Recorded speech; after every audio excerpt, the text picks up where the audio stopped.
Olá, estamos em um dia festivo, um dia histórico do nosso país e eu resolvi voltar aqui para o meu cantinho, onde diariamente eu tomo meu chimarrão, penso, leio minha Bíblia, converso com Deus e eu queria compartilhar com vocês alguns dos meus pensamentos nesse dia que a gente está, de certa maneira, voltando a acreditar que Deus olha para o nosso país quando há rejeição da proposta do presidente Lula para substituir ali aquela cadeira deixada vaga pelo Barroso e Jorge Messias foi rejeitado pelo Senado Federal. Para muitas pessoas isso seria quase impossível. Eu cheguei a me manifestar ontem no programa com o Silvio Navarro dizendo que eu acreditava em milagre e eu quero dizer para vocês que isso tem uma conexão com a geopolítica da América do Sul, e até mesmo com uma janela de oportunidade que se abriu para o país e que a gente tem que refletir um pouquinho sobre isso. Vocês sabem que essa situação que a gente vive no mundo hoje, com a guerra no Irã, a própria guerra na Ucrânia, essa disputa entre Estados Unidos e China, colocam o Brasil em uma posição muito privilegiada. Eu vou falar sobre isso daqui a pouco. Mas, por outro lado, quando a gente olha essa janela de oportunidade que está se abrindo no campo da geopolítica, a gente tem que reconhecer que o Brasil, de fato, é um país que, em questões geográficas, em questões até mesmo da herança que nós temos, que foi nos legada por toda a nossa colonização, pela organização do país, até pela forma como nós temos um país de dimensões continentais, por causa desse processo de colonização, como foi conduzido o Primeiro, o Segundo Império. Toda essa nossa história nos legou um país que tem recursos e que reúne condições fisiográficas e até materiais que são praticamente, posso até dizer que são únicas no planeta, e a gente vai falar sobre isso daqui a pouquinho. Mas existe uma questão que nós precisamos resolver. Não adianta nós termos todos os predicados e todas as condições de nos transformarmos num país desenvolvido se nós não equacionarmos e não resolvermos um dos problemas mais graves que existe em vários países e que, de certa maneira, é um freio de mão puxado para o desenvolvimento, que é a falta de coesão nacional. O que a gente viu hoje ali no Senado, mais do que uma rejeição a uma proposta de um ministro da Suprema Corte que tinha várias questões sendo debatidas em relação, e todos nós acompanhamos bem aquilo que nos deixava indignados com essa proposta. Por outro lado, a gente reconhece que há uma resposta da sociedade, uma pressão da sociedade sobre o parlamento em ano eleitoral e que ecoou, reverberou ali no Senado, apesar dos esforços do governo, inclusive substituindo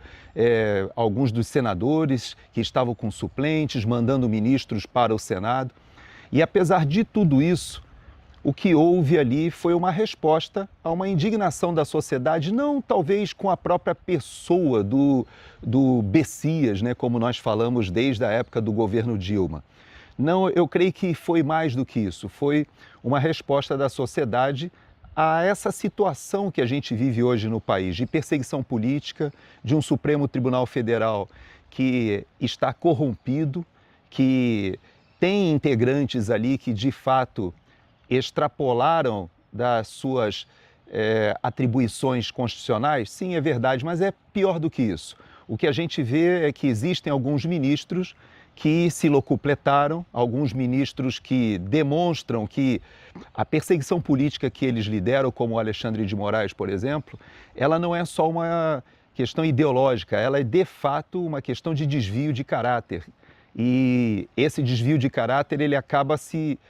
consubstanciando nessas questões que estão aparecendo agora do Banco Master e que só corroboram que uma pessoa que tem a atitude que ele tomou não é uma pessoa que faz isso por ideologia ou por convicção de propósitos, não. É por realmente corrupção, até intelectual, até corrupção de valores e princípios. Mas não é somente ele, a gente tem acompanhado a questão do Toffoli,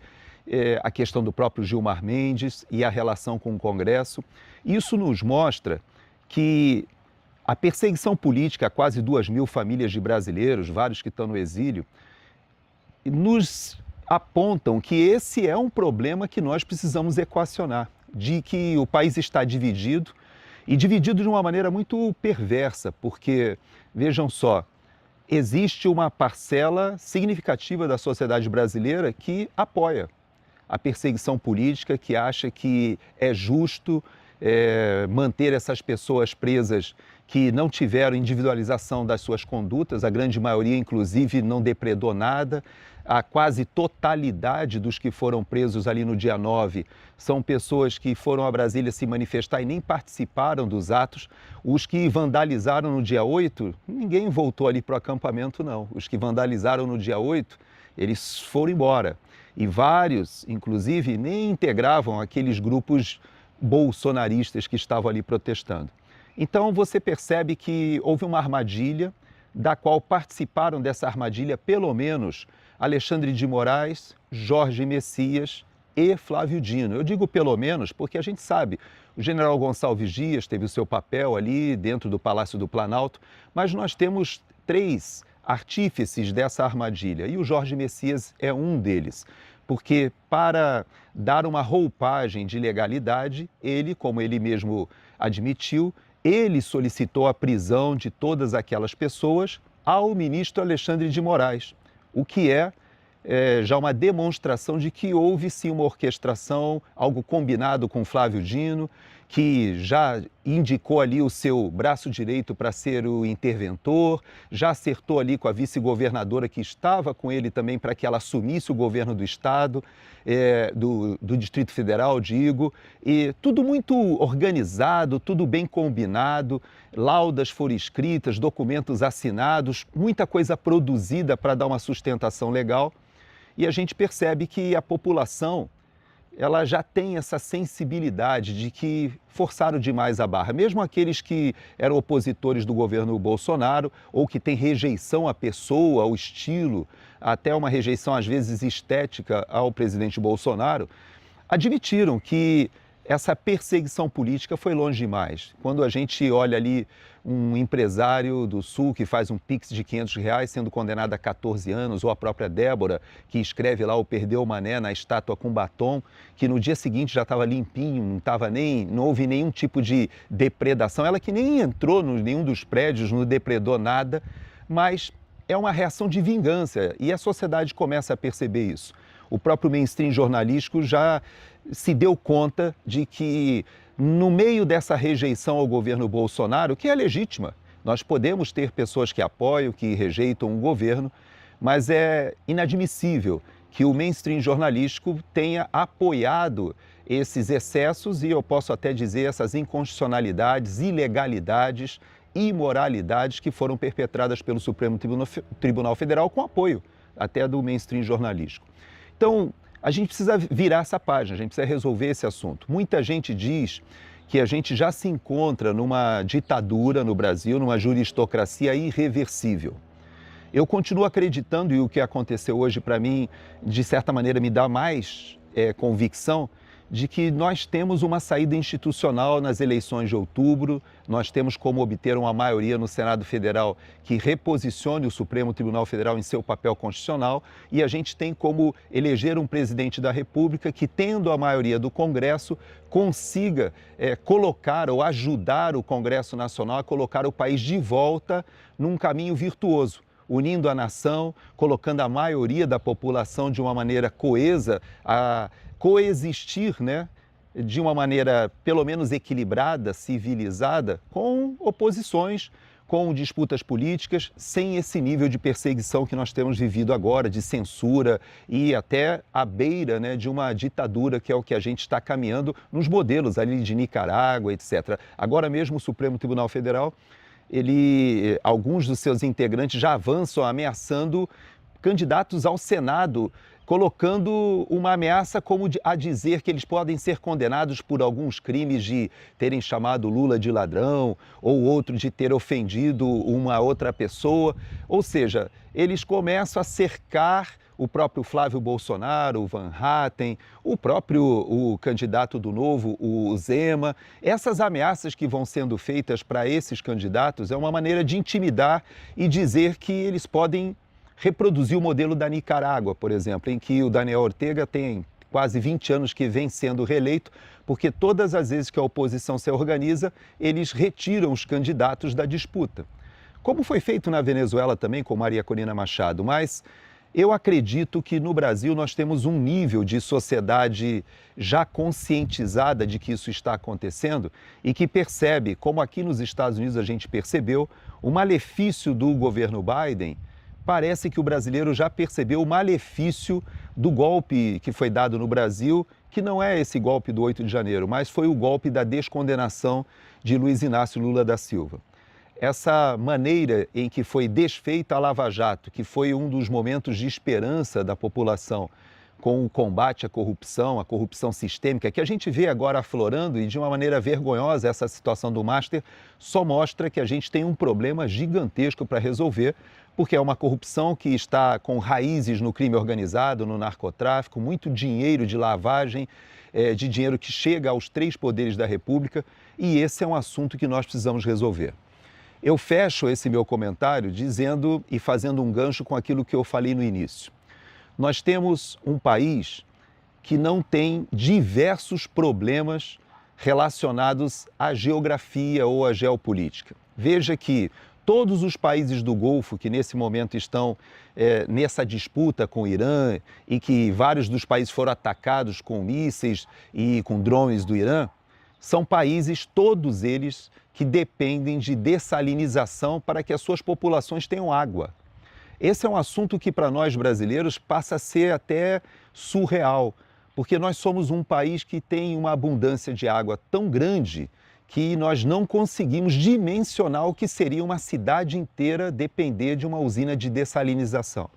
Mas é muito mais do que isso. Nós temos um litoral com portos para o Atlântico que nenhum dos nossos portos, nenhum das nossas rotas comerciais tem nada de obstáculo que nos ligue aos principais pontos do planeta. Nada. A China, ela é completamente travada, porque para sair do seu litoral tem Japão, Coreia do Sul, Taiwan, Filipinas, um monte de pontos limitando a saída da China, que é esse gigante, mas que está ali travado no mar. Por outro lado, nós não temos pontos como o Estreito de Hormuz, que agora entrou em tanta evidência, ou até mesmo o estreito que fica entre o Iêmen e o Djibouti ali, que é um estreito pequenininho que dá acesso ao Mar Vermelho e que vai dar acesso ao Canal de Suez. Nós temos o próprio Canal do Panamá, que é um dos estreitos. Nós temos os próprios canais ali que dão acesso ao Mar Negro, ali na Turquia. Tem vários pontos no planeta que deixam países que vivem em função desses locais à mercê de ter passagem ou não. O Brasil não tem nada disso. Além de tudo,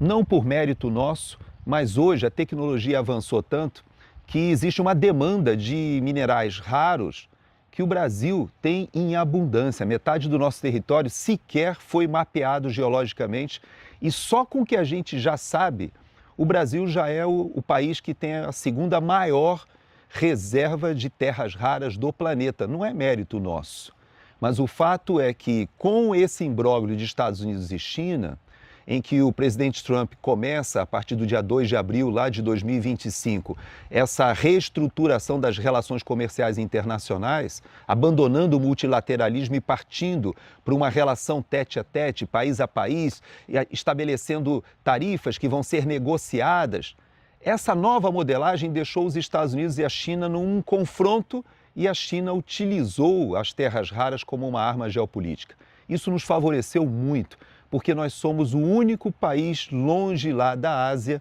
que tem capacidade de suprir os países ocidentais com terras raras mas nós nem as exploramos. Nós temos muito pouca coisa de atividade nesse setor. O próprio nióbio, que o mundo depende, praticamente 90% do que o mundo consome hoje de nióbio vai do Brasil, né? Eu que falo daqui dos Estados Unidos. E é impressionante como nós, brasileiros, não percebemos que nós temos tantos recursos naturais, nós temos hoje uma área plantada que não ocupa nem metade da terra agricultável que a gente tem no país e já é suficiente para nos tornar exportadores e talvez um dos maiores atores de segurança alimentar do planeta hoje, mas nós temos necessidades, por exemplo, de fertilizantes que poderiam estar sendo produzidos no país e não estão, porque nós estamos cerceados pela própria política interna. Então nós temos assuntos para resolver e hoje, para mim, ao contrário talvez dos motivos de celebração, eu digo para vocês que a minha celebração ela está muito focada na esperança que eu tenho de que o Brasil consiga fazer um governo Flávio Bolsonaro de 4 anos, que seja um governo de transição, para que a gente entre na década de 30 realmente nos tornando um país viável, onde a população rema para o mesmo lado, onde a gente pode ter diferenças, obviamente, diferenças de religião, de opinião, de time de futebol e políticas, mas estarmos todos colimados de chegar num ponto de desenvolvimento, usando os nossos recursos naturais, usando até os nossos recursos, posso dizer, psicossociais, porque nós somos um país com um monte de qualidades. No entanto, precisamos virar essa página dos anos de socialismo sindical, dos anos de social-democracia, desse período em que a gente viveu, de estarmos, como eu disse, com freio de mão puxado e não caminharmos para o desenvolvimento. Nós temos aí um desafio gigantesco, talvez aí 1 ano e meio, 2 anos, os primeiros anos de governo Flávio Bolsonaro serão anos muito difíceis. Eu quero crer que a gente encontrará uma forma de reverter muito desses malefícios que foram feitos na área econômica, mas o principal é a gente conseguir anular esses processos do 8 de janeiro,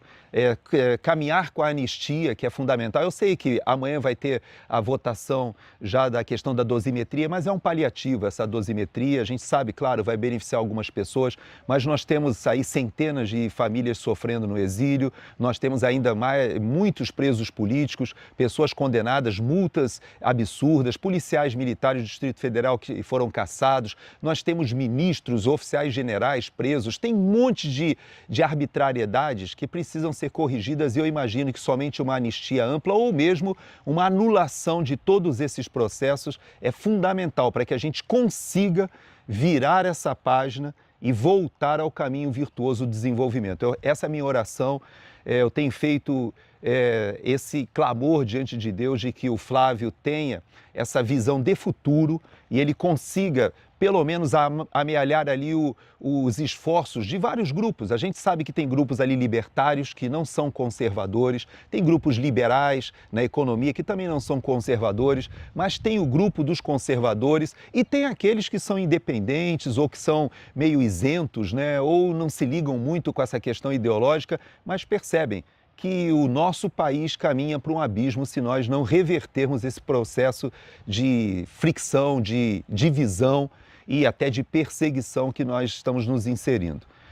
Eu espero que hoje tenha sido um dia de inspiração para você, como foi para mim também. Se Deus quiser, a gente vai caminhar em direção ao remédio constitucional de uma eleição de 2/3 do Senado, de uma eleição presidencial, de uma eleição de um Congresso, de governadores, deputados estaduais, que nos coloquem de novo nos trilhos. Que Deus te abençoe.